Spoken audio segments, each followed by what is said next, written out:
The test is in four-part, Part 1, Part 2, Part 3, and Part 4. Now look at Part 1. Part 1. You will hear a man called Ken talking on the phone to a friend called Liz about holiday accommodation. First, you have some time to look at questions 1 to 6.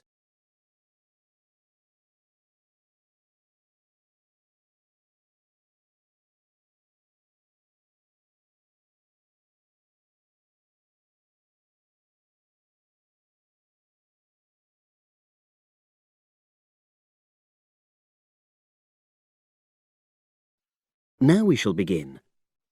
You should answer the questions as you listen because you will not hear the recording a second time.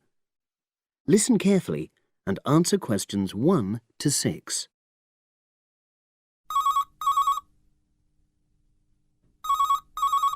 Hello? Hi Liz, it's Ken here. Hi, Ken. Nice to hear from you. Are you... This is just a quick call, but Mary and I have just been talking about our summer holiday. We haven't booked a place yet, and we've left it a bit late. We were just wondering if you know of any holiday rentals in your area. It's so nice there. Well, yes. I can think of 2 or 3 places that are very nice. What dates have you got in mind? The 10th of July to the 22nd of July. Oh, yes. That is quite soon, isn't it? Well, there's a place near here called Moonfleet. Is that MOONFLEET? That's right. It's quite a rural location, and it's next to the owner's house, but it's got fields all around it, so it's very pretty. Sounds okay. Can you tell me a bit more about it? Well, it's an annex to the owner's house, and it's an apartment with 2 bedrooms and an open-plan living area. Well, I like the sound of it. Is there anything we might not like about it? Well, it's quite a distance from the nearest shops, that's all. Okay. And... well, I'll tell Mary, but I don't think she'd mind that. Do you know how you book it? You have to book on the internet. There's a web address. It's www.summerhouses. One word? Yes, then .com. You'll be able to look at a photograph on that. Okay. And what about the others? Where are they? The second one I'm thinking of is called Kingfisher, and that's even more rural. It's a really beautiful location, in fact.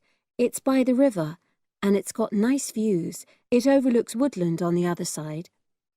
Is that an apartment? No, it's a 3-bedroomed house, and that's got a dining room as well as a separate living room and a kitchen. But I expect it's more expensive. You'll have to check the prices.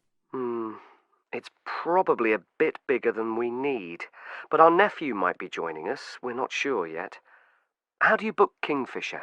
You have to phone the owner directly. Shall I give you the number? I've got it here in my phone book. It's 01752 669 218. Right. Before you hear the rest of the conversation, you have some time to look at questions 7 to 10.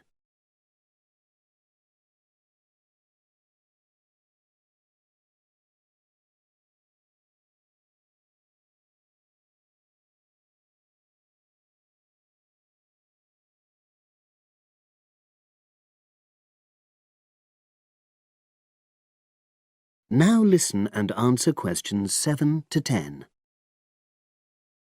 And you mentioned a third place? Yes, there's a house that my sister stayed in last year. It's called Sunnybanks. Nice name. And the location of that one is rather different. It's in the centre of a village, but it's a very small and quaint place. Did your sister like it? Oh, yes. It's by the sea, so her children really loved it. What's the accommodation like? I'm not sure about the number of rooms, because I haven't been in it myself, but I think she said it's quite spacious, and I know it's got its own garden. It's not very big, but it's not shared with anyone else, and it's supposed to be very pretty. Any snags? Problems? The only other thing I can think of is that there's nowhere for parking. The streets are too narrow, so you have to leave your car somewhere else and then walk to the house. It's only about 10 minutes away, but... OK.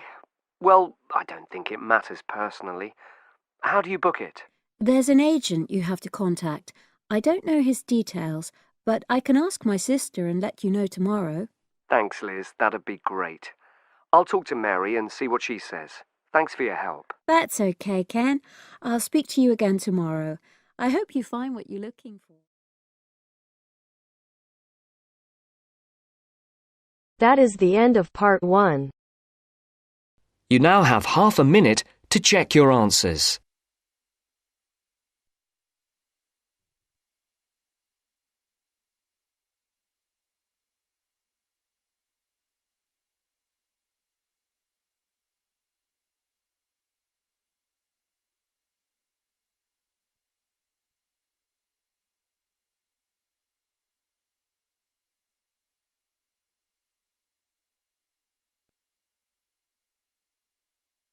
Now turns to part 2. Part 2. Zoe goes to talk to her academic advisor. First, look at questions 11 to 14.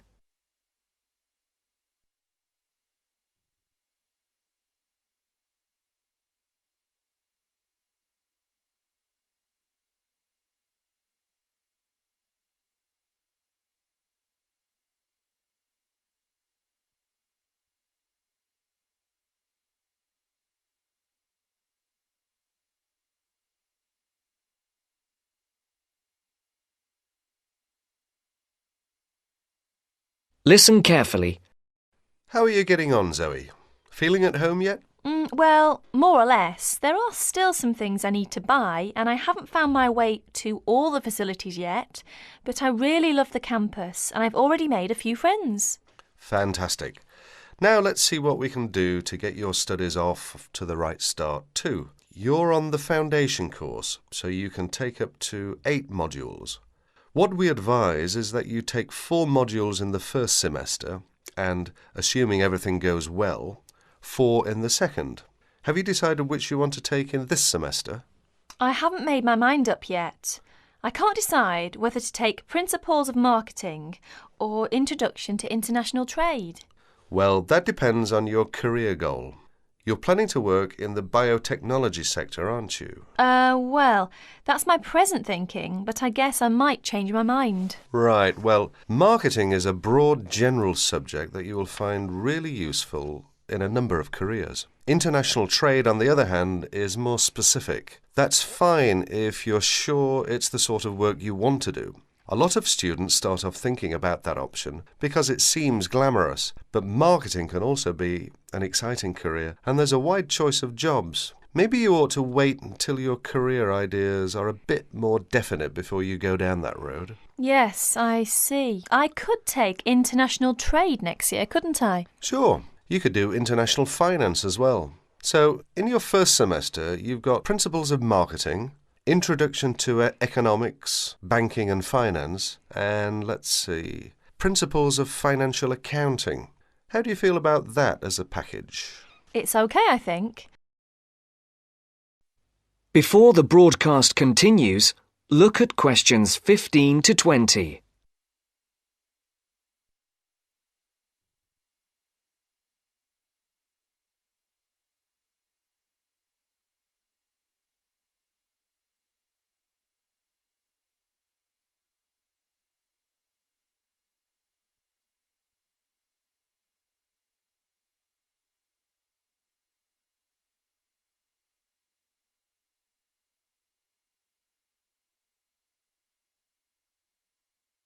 You will now listen to the second part of the talk.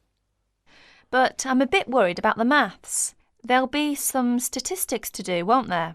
Basic statistics, yes, but nothing more difficult than your last year of school maths. I know, but our maths syllabus was a bit old-fashioned. Mostly algebra, geometry, trigonometry and stuff, hardly any stats. Right, well, it sounds as if you could do with the maths brush-up course. Can I arrange for you to attend just the classes on statistics, if you like? That'd be great. I didn't want to do the whole of maths again, but the stats classes would make me feel much more confident, thanks. Hang on a minute, there's one more thing. Your English. Now, you know you have to reach a satisfactory standard in English by the end of your first year to be allowed to go on to the main BSc course. Yeah, now I'm in an English-speaking environment and I have to speak English all the time. I'm sure I'll be all right. It certainly helps, but speaking isn't everything. You'll have to get your reading up to the standards where you can understand the books on your course reading list quickly. To get the information and ideas, you need to write your essays. That means you have to develop a high level of comprehension skills. You'll never get through the course material if you try to read the books intensively from cover to cover. That's why our language skills development program gives you a series of graded academic texts to study and answer questions on a limited time. You'll probably find it hard at first, having to work against the clock without a dictionary. How can I improve my skimming and scanning skills? Good question. For that, you'll have to do a range of specially designed exercises. Sometimes these will be from a transparency, because it is often how the lecture material is presented. Sometimes I think I'll never learn all the vocabulary. English is such an enormous language. I know what you mean. English is the biggest language ever, at least 350,000 words. Even Winston Churchill only knew 60,000, so they say. But as an academic student, you can get a lot of help from the academic word list by Avril Coxhead of Victoria University. That's in Wellington, New Zealand. I've studied word lists, of course, but how does this one help? The academic word list is based on a survey of 3.5 million words of academic text. It contains 570 families of the words most commonly found in academic texts. Well, that's apart from the 2,000 most useful words in English. They come in a separate list. You can see copies of both in the library. You said word families. Do you mean words that are similar? In a way, yes. It means that all the different grammatical forms of a word are listed together, so you can see the nouns, verbs, adjectives, forms with prefixes and suffixes and so forth. It'll be clearer when you look at it. Anyway, Avril Coxhead gives you really great hints about how to learn the words, so it shouldn't be too daunting. The trouble is, I tend to forget the words I learn. Well, there are two ways you can tackle that. First, always try to learn the words in a context. Either learn a whole sentence using a word, or learn a phrase that the word typically comes in. We call phrases like that collocations. That's a new one on me. Collocations. I'd better make a note of it. You do that. You can find collocations in most modern dictionaries. Anyway, as I was saying, there's a second study aid I recommend for vocabulary learning. When you get an assignment, take a sheet of paper and write 4 headings. Words I can use, words I can recognise but can't use, words I'm not sure of, words I don't know. Don't bother with the simple words, of course. Then go back after 2 weeks and look at the list again. Can you move any of the words into a better column? That is the end of part 2. You now have half a minute to check your answers.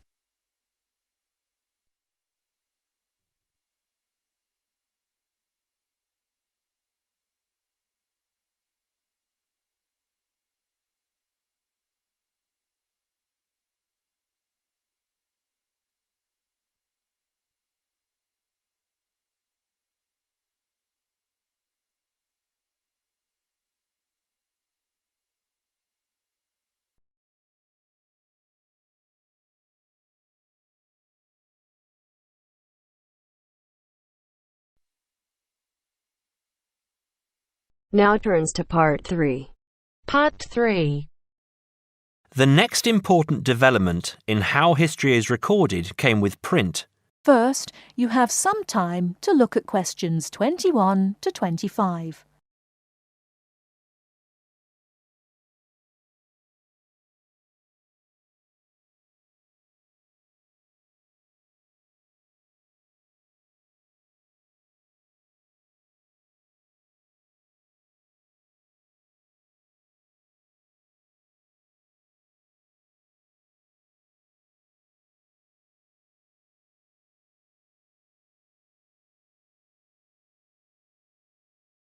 Now listen carefully and answer questions 21 to 25.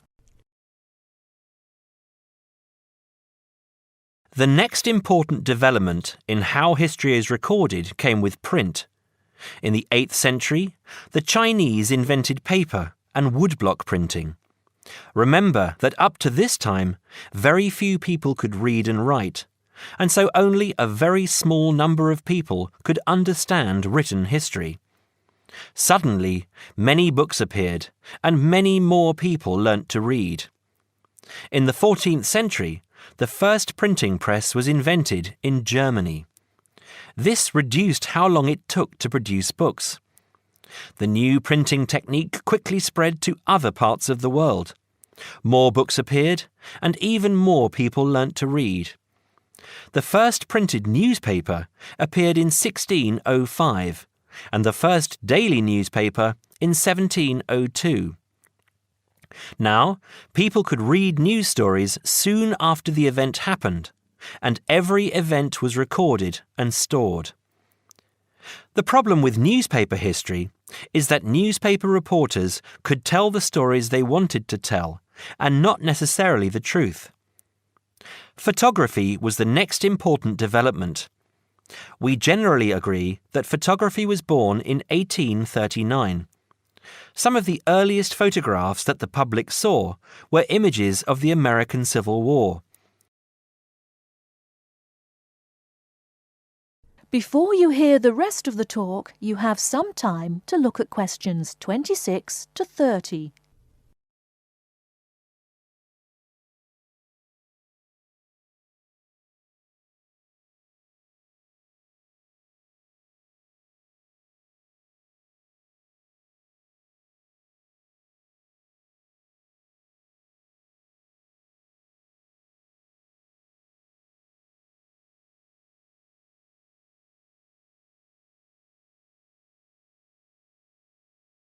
Now listen and answer questions 26 to 30.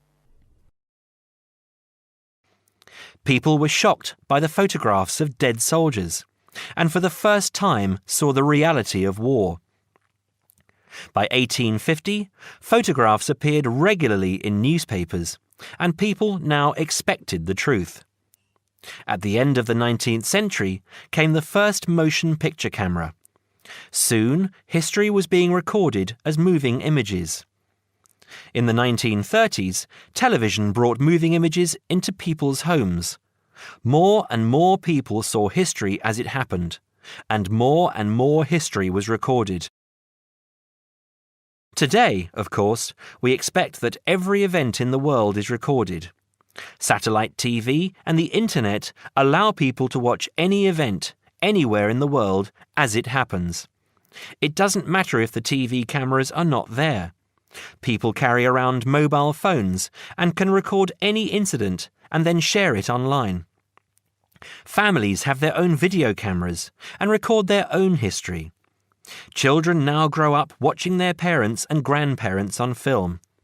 I'm sure you'll agree that the transition from storytelling to what we have today has been dramatic, and I hope that... That is the end of part 3. You now have half a minute to check your answers.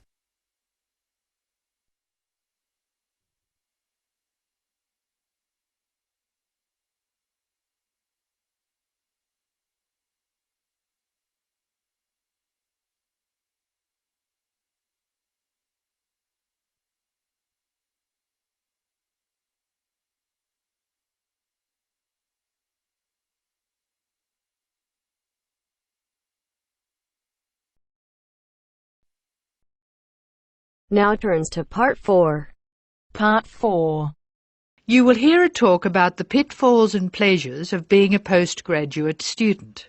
Look at questions 32 to 37.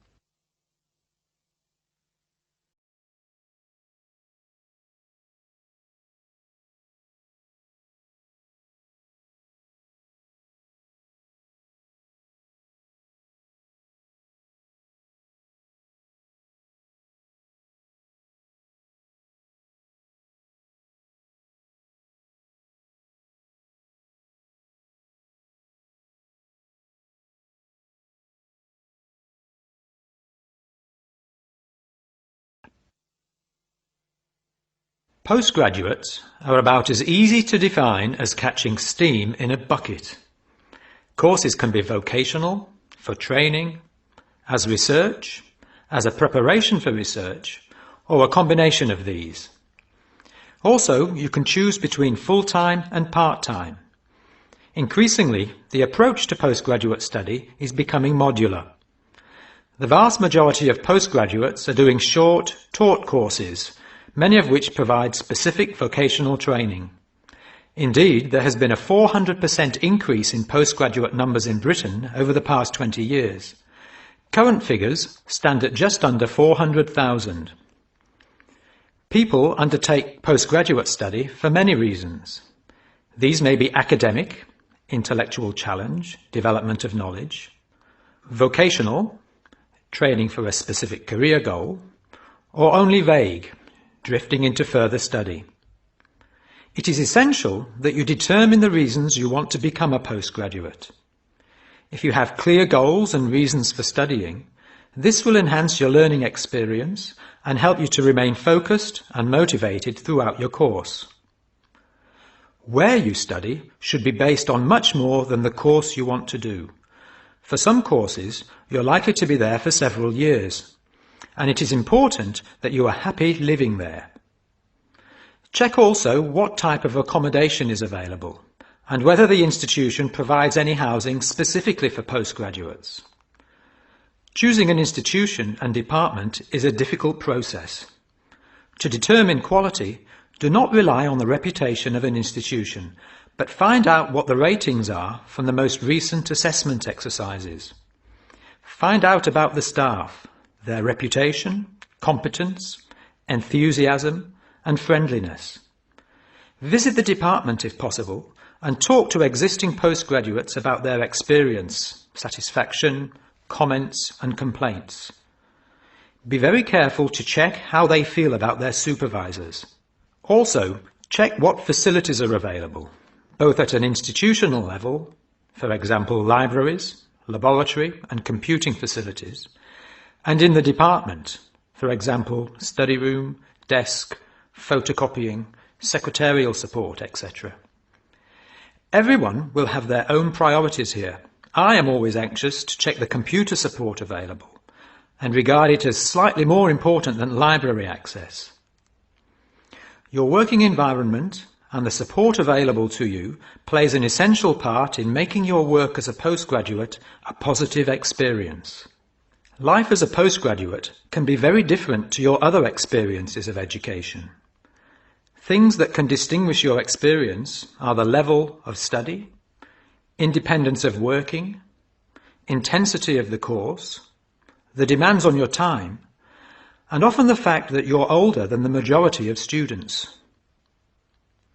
These factors can contribute to making you feel isolated. However, there are several ways you can make sure that this is either short-lived or does not happen at all.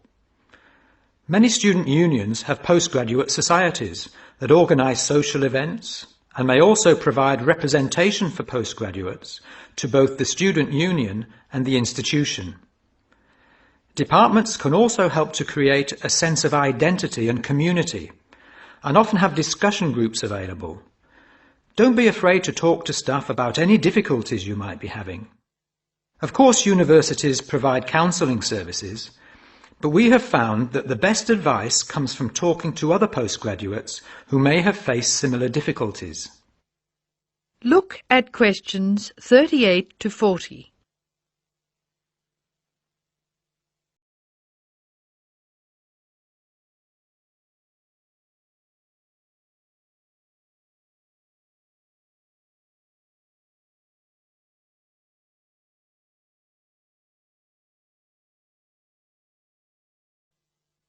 Financial planning is essential, since the government excludes postgraduates from student loans, and it can be difficult to maintain your student status with banks.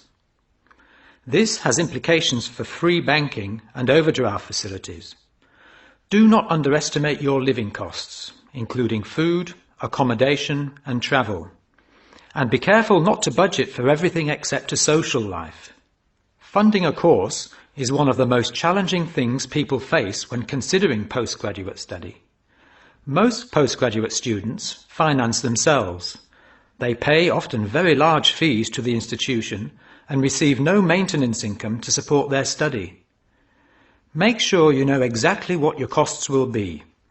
Institutions often hide extra fees, like laboratory costs, behind the headline fee rate advertised. Funding can come from various sources: research councils, charities, trust funds, institutional scholarships, local education authorities, and professional bodies and organisations all offer various levels of funding. As I said before, the government excludes postgraduates from student loans, so it is essential you look to other sources. Career development loans are available from high street banks. The best advice on funding is to be proactive, persistent and patient. The postgraduate community in Britain is multinational, has a wide range of experience of life and work, and an exciting mix of goals, both career and academic. Being a postgraduate student should be a productive and fulfilling thing to do, and you will become part of a diverse and motivated social group. That is the end of part 4. You now have half a minute to check your answers.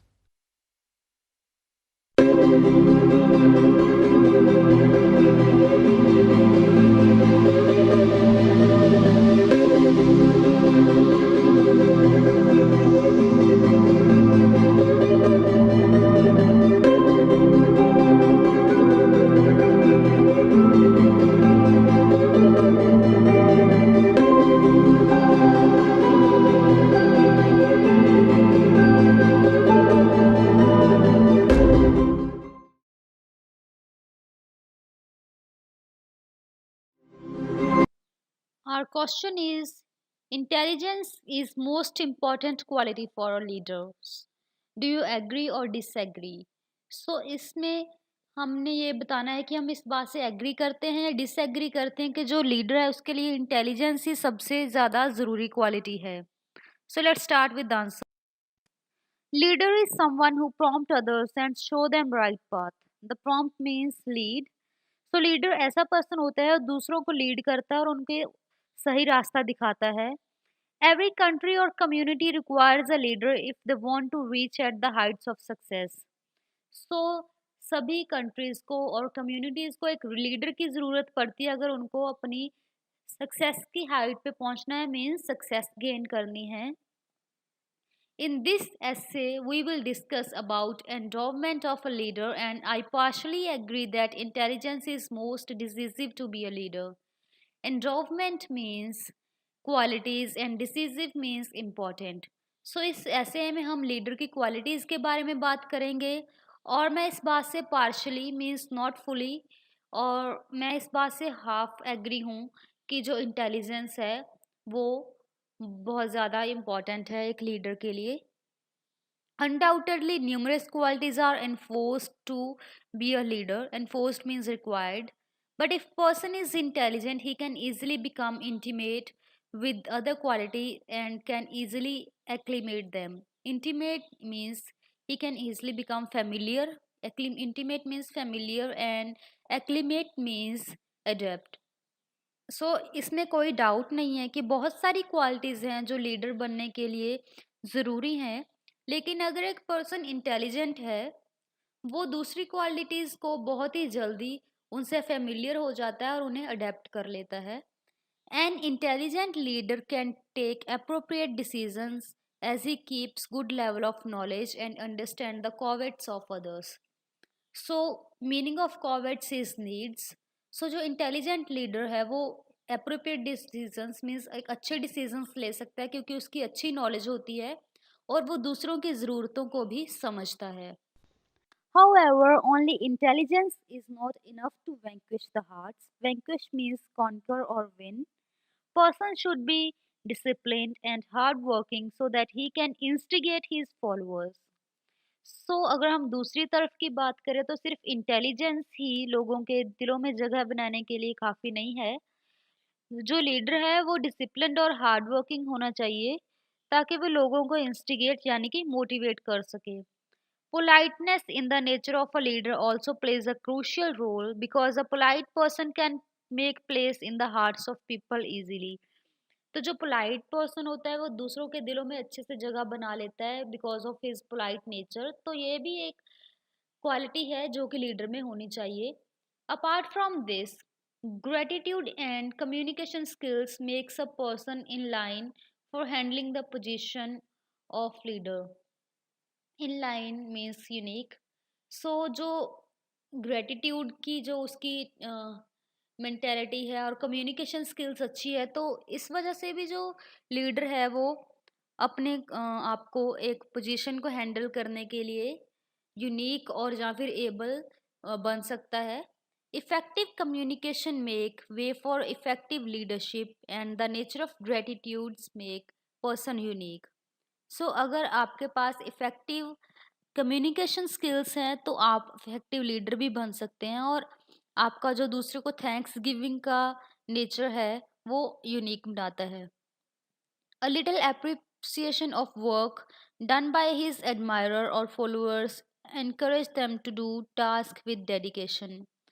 So जो उसके followers हैं जो admirers हैं, अगर वो कोई काम करते हैं तो अगर लीडर उनको थोड़ा सा भी अप्रिशिएट करता है तो उसके एडमायरर्स को एनकरेजमेंट मिलती है ताकि वो अपना टास्क जो है उसको मोर डेडिकेशन के साथ कर सकें. To sum up, it's apparent that intelligence is needed to become a leader, but we should not neglect other qualities which a leader should possess. All qualities are equally important to be a commendable leader. Means ये clear है कि जो intelligence है वो एक leader बनने के लिए ज़रूरी है, पर हमें दूसरी क्वालिटीज़ को इग्नोर नहीं करना चाहिए जो कि लीडर बनने के लिए इम्पॉर्टेंट है. सभी क्वालिटीज़ इक्वली इम्पॉर्टेंट हैं एक अच्छा लीडर बनने के लिए. So friends, this was the video regarding writing task 2. I think this will be beneficial